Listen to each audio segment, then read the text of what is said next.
It's a Smoky Mountain kind of day with a 5-star box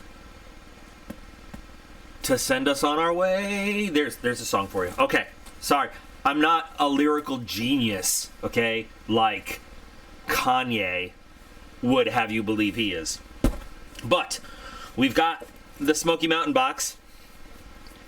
Always arrives unexpectedly, but it is all thanks to and because of Jason the Great. If he had a royal title, he would be Sir Jason the Awesome of Smoky Mountain.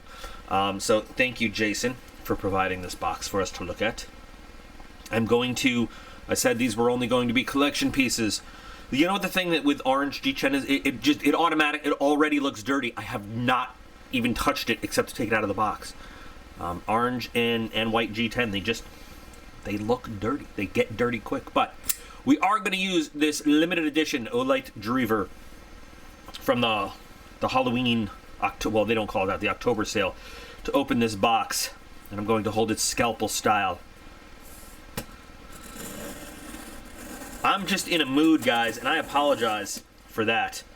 I don't have to cut this side, because this side was already popped, thanks to, I don't know, is it USPS? I think it's FedEx, I don't know. But very happy to have gotten my hands on the two limited edition holiday ones. Boop, boop, doop. We'll just protect everybody's address right there. Doot. I don't know what the doots are.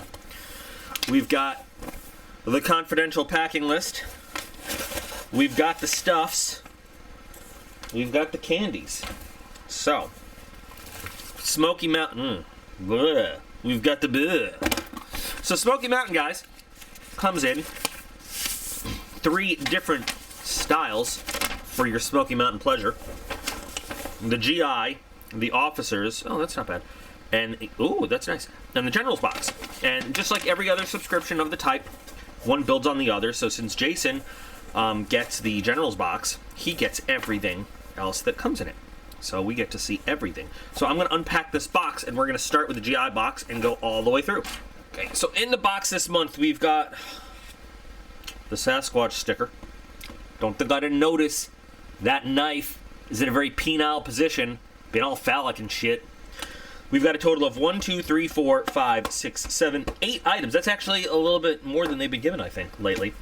1, 2, 3, 4 of them, 5 of them in the GI box. So those of you getting just the basic GI box, not bad. We've got 2 in the Officers Club and then 1 in the General's box. So we're going to move them off to the side, and we are going to start in the GI box, as we often do. Now, all the prices that I quote here come directly from the Smoky Mountain inventory, their stuff. So it's not necessarily MSRP.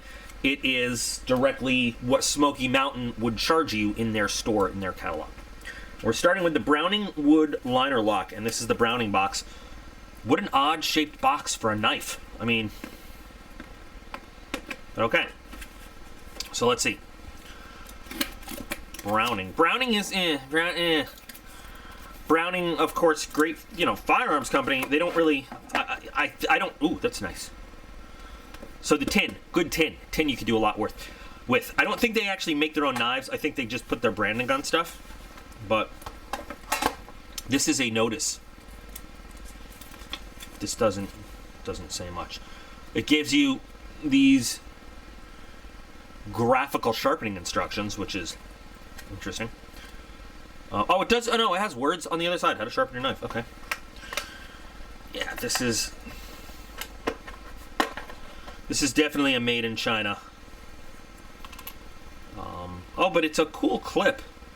And it looks like, so on the one side it's the Browning logo, but if you hold it up like this, it's kind of like Jurassic Park Velociraptor running around. Yes, definitely made in China. Kind of a nice finish on the blade, though. I like that. Real wood handles. What kind of wood, I'm not sure. I don't think it says. Does it say? It's a manual opener with thumb studs, liner lock, lanyard hole, tip down pocket clip. So it's tip down only, which, I'm not a big fan of. It's got plastic, probably nylon washers. Ooh. Oh, that's some strong detent. You know, not the worst knife in the world. Pocket clip probably gives you decent retention, but it's not like a monster to get over your pocket lip, which is nice. I see something. Your lockup is strong, but it's already like 50% there. This is the kind of thing that comes in a little gift box that you would give to somebody that doesn't really know about knives, or you bought it because you don't really know about knives. I got cutting money right here. I do. Come on. Come here. Come on.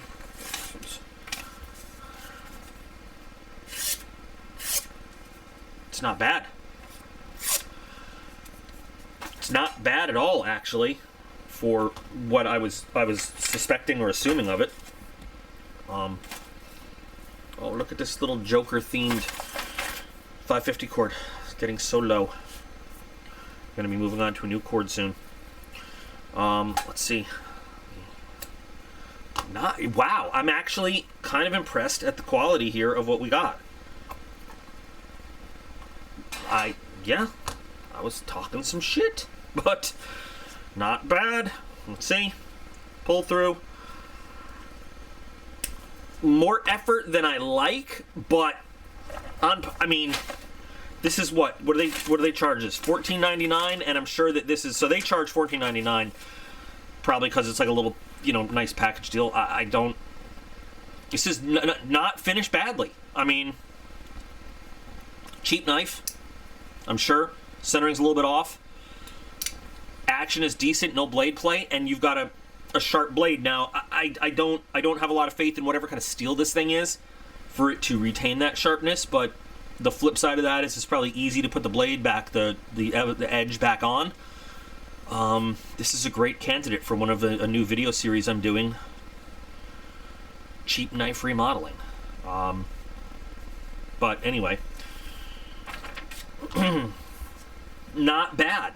You know, I'm still going to put it in meh because I'm sure that it's not the best quality. You know what I mean? But, and I'm sure it's a little overpriced at $14.99. But it performed a lot better than I thought out of the package. I hate to think of the maintenance you're gonna have to do on this edge because it's probably like 3 CR or 5 CR or something like that. But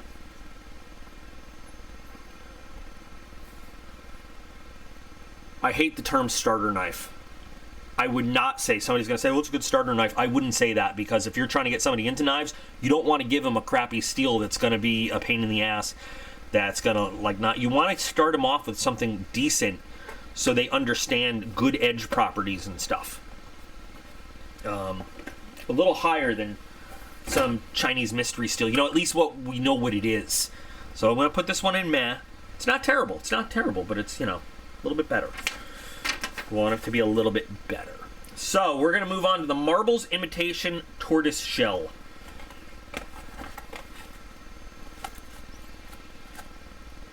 Well, this is just a box of cancer. I don't know what the hell that is.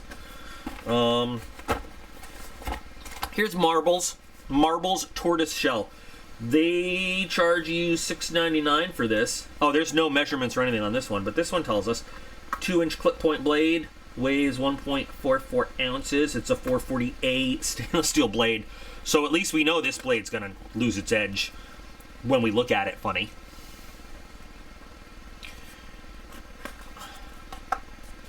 Oh, it's the lead knife. Look, it's the little lead knife. It's a major award. Come on. Tato's boofing at something outside. Tato, what you boofing at? What is this? It's like sticky. It's sticky. I need some kind of cleaning fluid. I paused for a second to get a little bit of cleaning fluid. A little bit of window cleaning fluid just to wipe down. They're still a little sticky there. God. Well, anyway, it's a little leg knife. I've seen these posted on some blade groups and stuff. It's a novelty more than anything, which is probably why it's 440A, because nobody intends for you to actually use this thing for anything. So it's a little, let's see if it, oh, Oh, that feels terrible. What did I do with my cutting money? All right, let's see. It's all right. It's rough. I mean, it feels rough going through the paper. I'm not even going to do a 550 chord test on this because it's such a small blade and the leverage is going to be terrible. I guess you could have this as a collection piece, as your little leg. I don't know what... I mean, I would never carry this thing. Maybe you guys would. There's like some scuff marks on the brass from... I don't know if... guys, this is going to go straight and don't like it for me. Yeah, I know. Sometimes there's... I'm the first one to say sometimes there's a value in just collecting things. But, like, the finishing is terrible. Look how it's, like, unevenly finished on the heel. And it's sharp there. It's sharp. You could cut yourself on that. It's just... I don't think that the quality is very good. They probably had a bunch of these lying around after the initial cool wore off of the leg knife. And so I'm going to put that... Don't like it. I don't like it. Your opinion may vary, and your opinion matters, but I don't like it. Now we're going to look at this thing. So it's an 8CR13 blade, which is a step up from what, you know, these things usually are, which is good. 2 3/4 inch drop point blade, high carbon stainless steel. I hate when they say that. 2.5 ounces, $9.99. You know what? I'm going to use this. I'm not going to... Okay, so we found a good use. Opening up your clamshell packages. That's good.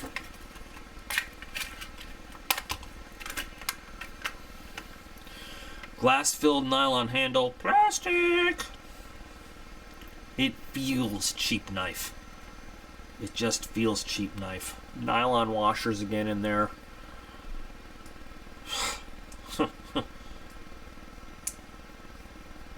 Now, this, listen, at least it's centered, okay? This could be the engineering of the knife, but it's more likely that they just did not give you a big enough flipper to get enough leverage to open that blade up. Because when you use the thumb studs, it snaps right open and actually opens. It feels pretty good. The lockup is pretty decent. I'm not doing the lock test today. Just because there's no point on these cheap-ass knives. Like, I wouldn't trust them. But with this flipper, you don't get, and if you are going to really crank it down, it just is uncomfortable just on the size it is. They just didn't engineer it with a big enough flipper. They didn't design it with a big enough flipper to give you enough leverage. But with thumb stud deployment, it's fine. See, and this is what I'm talking about. This clip, it doesn't need to be that tight. This clip is tight enough to hold in your pocket, but it doesn't like you don't have to like shred your pocket to get in there. So this one I'm gonna probably put in don't like it. Although it's when I say 8CR13 is decent, I'm not saying it's good. I'm saying it's decent. It's not.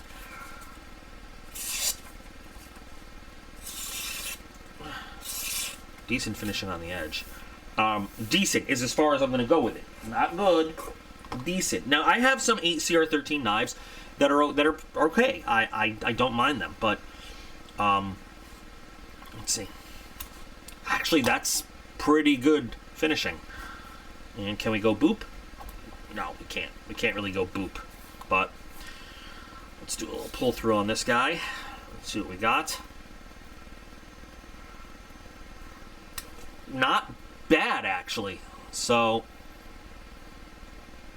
little tiny bit of a hollow grind there, which really helps with the slicing kind of action. I'm still going to put this thing in don't like it, though.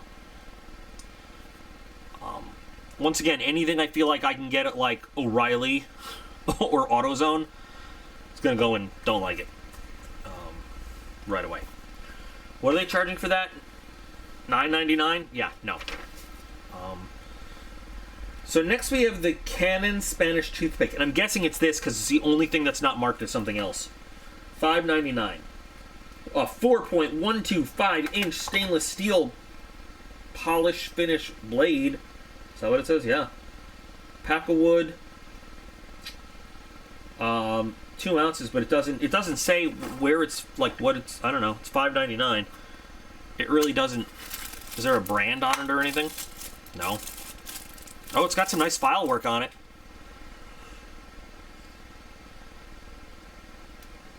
Does it have a nick on it at all? A nail nick? Nothing? No. Okay. Doesn't really talk about what kind of steel it is. It is made in China. And you know what? This thing has a little bit of, you know, look to it. It's still nothing I would carry around. Maybe I would occasionally. Slip joint, although the blade length probably makes it illegal to carry in many of the places where you need, you know, you're worried about locking knives. Obviously very thin, but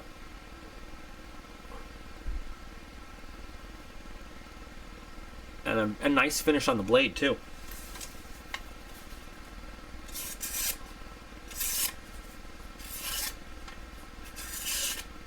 Could be finished a little bit better. Definitely a candidate for either a strop or a very fine diamond and then a strop. But interesting kind of knife there. I don't think I have anything like it in my collection. So I'm wondering if Jason does either, and you know, this might be something cool to have. Let's do a slice. Wow, that actually, I felt like that wasn't gonna cut, but that is a very clean cut.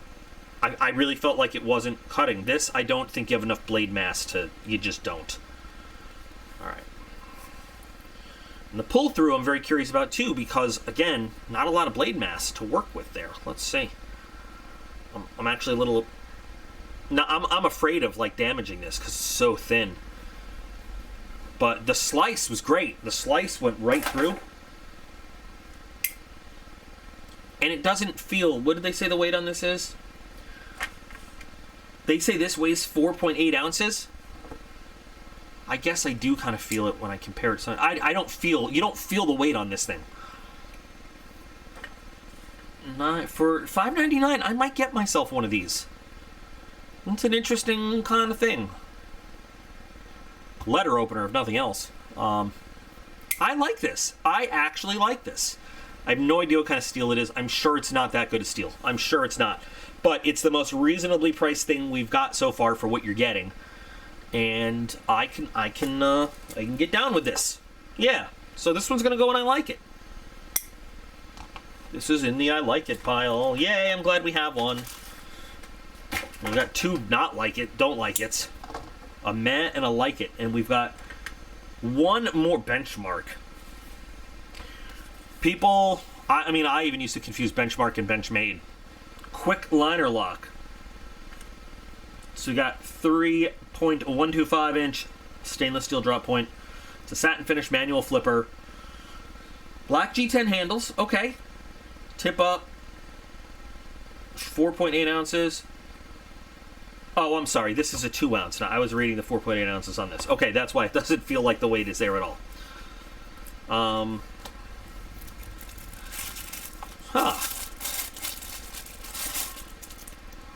That doesn't look too bad. Why is it just caked in oil? What kind of steel does it say? Oh, that's right, it doesn't. What do they charge for this? $9.99? Well, let's see how it stacks up. I mean, I like the clip. The clip is, well, no, I don't. Look at that. You can actually see there's a bend in it. I don't know if that's intentional or not. It is centered. That's a plus. This whole thing needs to be wiped down. But that's nice. That's good action. That almost feels like bearings. Is it on bearings? What is with all the grease in here?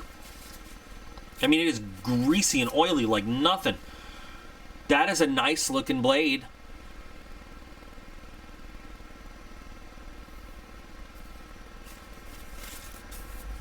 And it says benchmark on it.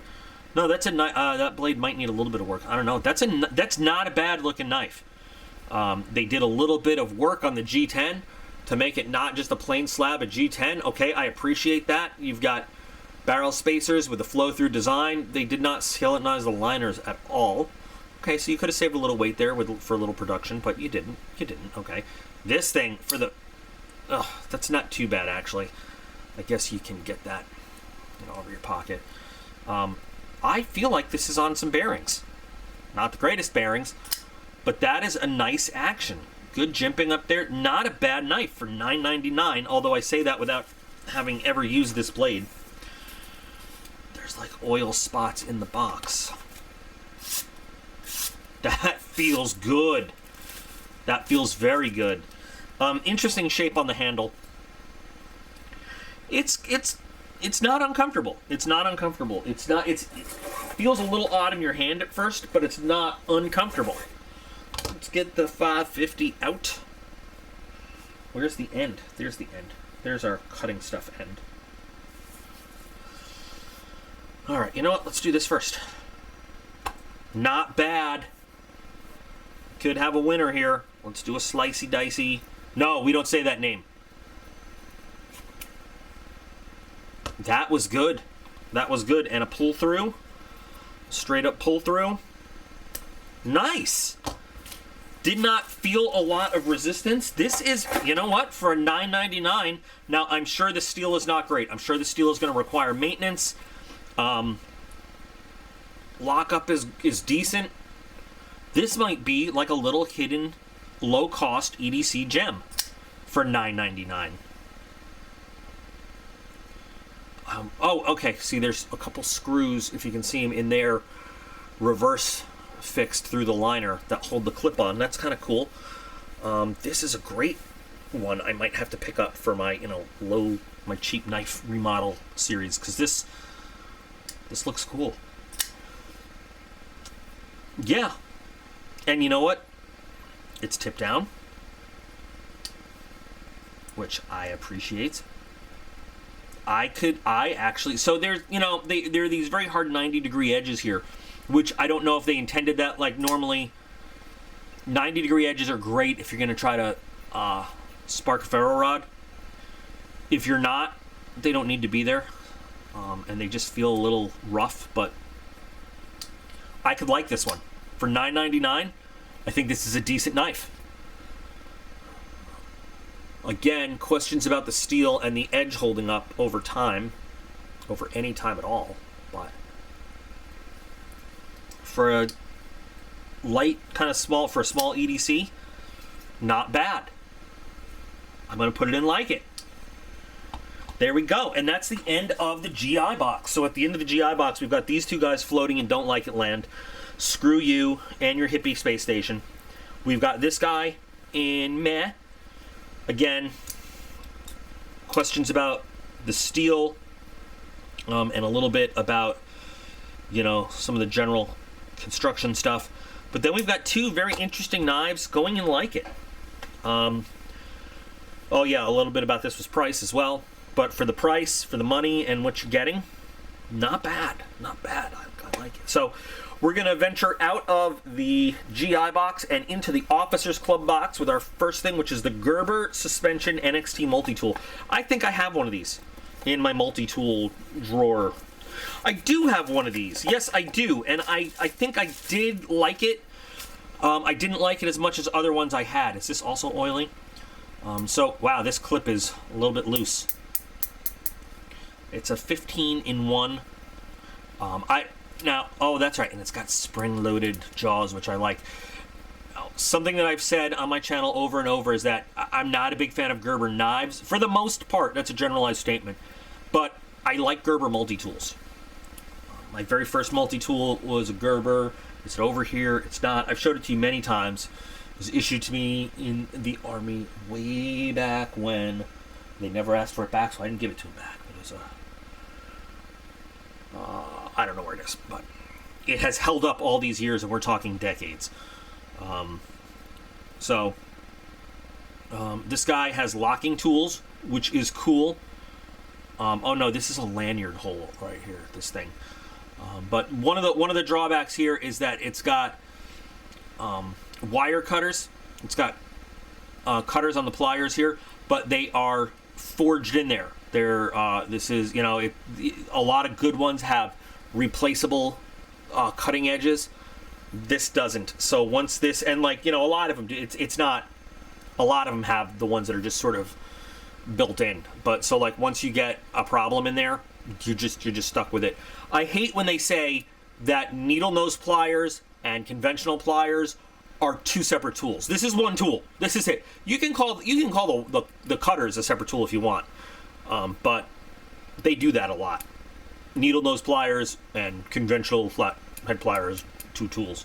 But what I really like is that it's spring loaded, because some other ones on the market are, quite frankly, they're a little stiff, and so as you're using them, you got to use hand pressure to close them and then open them again. And look, it might not seem like much, but if you're out in the field using this over time, that wears on you. And it's nice to have the spring loaded ones that come back to open for you. I like that a lot as a feature. Let's see what other tools we have contained within. I like that they all lock. So we've got, if I recall, small, decent scissors. They're small, but they're decent. Again, spring loaded. We've got, God, this is all oily and gross. Wire stripper right here with a flat head. So now, the reason it's not locked is because I have something else open. This is a can opener. I've demonstrated how to use that. Small flat head and a bottle opener all on one over here. And then we've got small blade, half serrated. I don't know what kind of steel it's made of, but I'm sure we could find out, but I just don't know.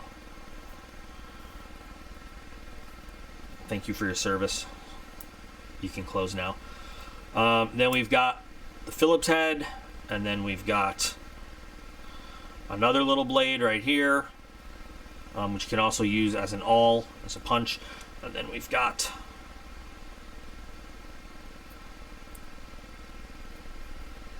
got a little tiny ruler and a file on it, and there you go. It's a lightweight multi-tool, but it is a useful multi-tool. I don't use mine very often. Oh God, I think I even gave it away. That's why. Yeah, I gave mine away in a giveaway thing because there are just other ones that I like better. But this is not bad. And what are they charging for it? $35.99. I think that's about decent. So this will go, and I like it. I love multi-tools. I absolutely love multi-tools. So that definitely goes in. I like it. There are better ones. I mean, in my opinion, there are better ones out there. But Gerber does make good multi-tools for all the bitching and moaning I do about their knives and stuff. So I'll put that there. Next, in the Officers Club, there's two things in the Officers Club. We've got a Case dark red bone copperhead. And Case knives, this is a $59.99. Case knives are expensive.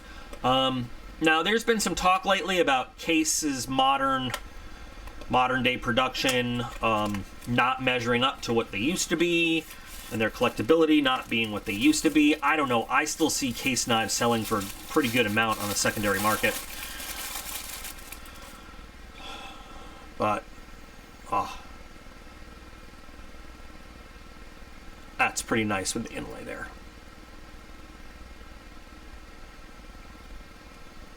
And that red bone is pretty nice looking too. There's your clip point blade, which looks nice, but it feels rough.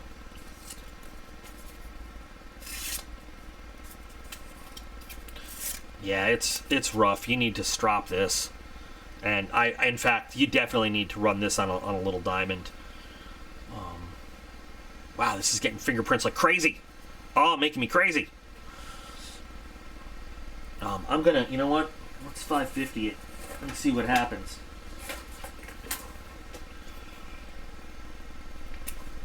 Not actually. That's a really nice, clean cut. So I don't know. It has a rough feel to it a little bit. We've got the half stops as always, and then we've got our little spear point guy.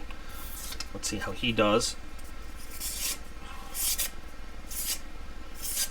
Not bad, not bad. Boy, man, these finishes need constant. You gotta wipe everything off them. Look at that. Look at my fingerprints on there. That's killing me. I'm sure there are other people out there that are not as crazy about that stuff as I am. But don't commit a murder with one of these. Just saying, your fingerprints will be all over it. This is not bad.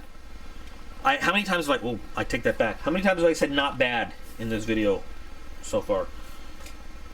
I like Case more for their collectability than for their actual proper use. And that's what, to me, that's what Case is about. It's about the history and the collectability. For the price, $60, I'm like, wow, that's a little bit much. But so I'm gonna put this one in meh, just because. Truth is, I can get, without the name, I can get one from Kissing Crane, or there's another company I can't think of right now that is probably exactly the same. They don't even tell you what kind of metal it is. I don't know. I mean, I know it wouldn't be exactly the same, but it is a nice knife. It's a very nice knife. Beautiful piece to have in your collection. It is. But I don't know. It's like halfway between liking and meh. I'm not going to stick it in meh with that thing. But there we go. And that's the officer's box. Now, the general's box has just one piece in it, and it's a ZT, and it's a ZT-0350, which I have one of. I had two of. It didn't quite survive a mod attempt I did way back when. The ZT-350 is great, a great knife, and these sell for, what, $168, and that's basically the price of the whole box. This makes up the price of the whole box and then some. And then everything else around it is like, I think this, but I don't know. I shouldn't, hold on. Well, it almost makes up the entire price of the whole box. Almost. The 350 is very popular from ZT. Oh, that's a beautiful, that's a gorgeous coating on the blade. It is modeled, it's a smaller version of the 300, which I have and you've seen on the channel. It's a small, it's got this, the speed safe assist system. We're talking premium steel. It's CPM S30V, 3¼ inch blade. And, like ZT has done, this is a rather older design for ZT, but still in production. Ken Onion design. So it's like just a big chunky blade, which I like. I definitely like. 4-way pocket clip, so tip up, tip down, left or right hand, whatever you want to do. 6.2 ounces, which is a little heavy for some people, but again, it's one of those classic overbuilt ZTs, before they started getting very artistic, and it was just a good, solid, high-end knife. So you've got thumb studs. Oh my God, look at that edge. Do you see that beautiful edge? And very grippy G10. This is like a mini tank in your pocket.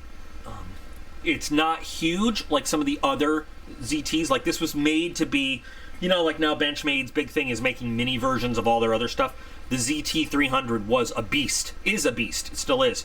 And this was designed for a more EDC-friendly, more pocket-friendly carry. This is a great knife. And even if Jason, if you don't want to carry it, it's still great on the secondary market. It's still great for trading. This is a very, and they're all serialized. This is an actual serial number. They're all numbered. This is a really, really, I'm not even going to mess with the edge because these things come out perfect. And you know what? I want you to be able to say this thing has never cut, never carried, if you choose to sell it. I want you to be able to legitimately say that. Nice wide liner lock relative to the blade. So the lock, listen to that lockup sound. Yeah, these things are awesome. They have come down in price a little bit from when they were first introduced. So $168, good price for it. And they do retain value. They really do. So what I really like is you can, like, if you look at some of the way it's put together, it's still like the newer ones, like the 0357, like still retains the family kind of DNA of how it's put together, with the frame screws through one side and then the retainers on the other and everything. ZT has not always straight, they do some very fanciful, very artistic type designs, but they still have their same, for the ones that you're going to carry and use, the ones that they intend to be like users, they still have the same kind of construction stuff. And this and the 357, you know, if you take a look at the way it's built, where the backspacer's positioned, with the way they put jimping in and everything, it's like got the same family lines in it. This is a great knife. I really love this knife. I don't know why I don't carry mine. Maybe I should.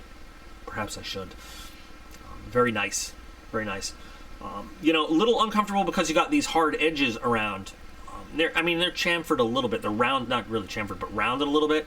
They could use a little bit more if you're going to carry it. But very nice addition to the for the General's box. So, in the end, what we had 8 items. Half of them, half the box, 1, 2, 3, 4, is right here in Like It. We've got this one little guy, sort of midway between Like It and Don't Like It. Don't Like It and Meh. We've got the Browning in Meh. I think, yeah, see, it's that hard detent. If that detent wasn't so hard, this thing would have much better action. And it might graduate its way up to Like It, as kind of cheap as it is. But these guys are staying in, these two in Don't Like It. Just staying there and Don't Like It. But I feel like this month was an improvement over some months gone by that we've seen. Definitely with the 4 Like It's, even though these aren't fancy, expensive knives, I hope that, I started this channel with a belief that you don't have to spend a lot of money to get a good knife. You know, like it doesn't, good knives don't only come in the $100+ price range. Good knives don't have to, like, bust your wallet. And I hope I haven't strayed away from that too much. But these knives, I think, are examples of how you can get an inexpensive knife that has good qualities that, you can work with. Yeah. Sometimes, unfortunately, you do get what you pay for. And there are just crappy, cheap knives out there that are just crappy and cheap. But anyway. What do you guys think of this month from Smoky Mountain? I feel like this is a good General's box. I really do. And even if you only got the GI box, there's some good items in it that you would end up with. Even if you only got the GI box, you would end up with, let's see, you would have these. You'd still have these 2 Like It. You'd still have this Meh. You'd have these 2 Don't Like It. But you'd still have 2 nice offerings in the Like It and a decent, okay one in the Meh. So I think it's pretty good. I'm very happy. So definitely excited to see what you guys think. I have to get a box off to Jason. I have to fill another box up for Jason now that this box is here, because now I can fill up another box. But I cannot wait to see what you guys think of this month. Are we going up in a better direction? Do you guys think we're hovering? Am I being too generous this month? What do you guys think? I do feel like this is a better box than the one we've seen, last month and the previous month. I feel like it's got slightly better stuff. And hopefully maybe we'll start seeing better boxes. But I definitely do want to hear your opinions. I want to know what you think. For sure. I want to thank Jason again for being so cool, for footing the bill for this and letting us see what's in this box, because without him, these unboxings would not be possible. He is awesome, and he's also a Patreon member. How cool is he? How cool? Very cool. That's how cool. Super cool. So thanks, guys, for watching. Looking forward to interacting with you all in the comments, and remember that you guys are all absolutely awesome. I appreciate every single one of you, and I'll be back again real soon.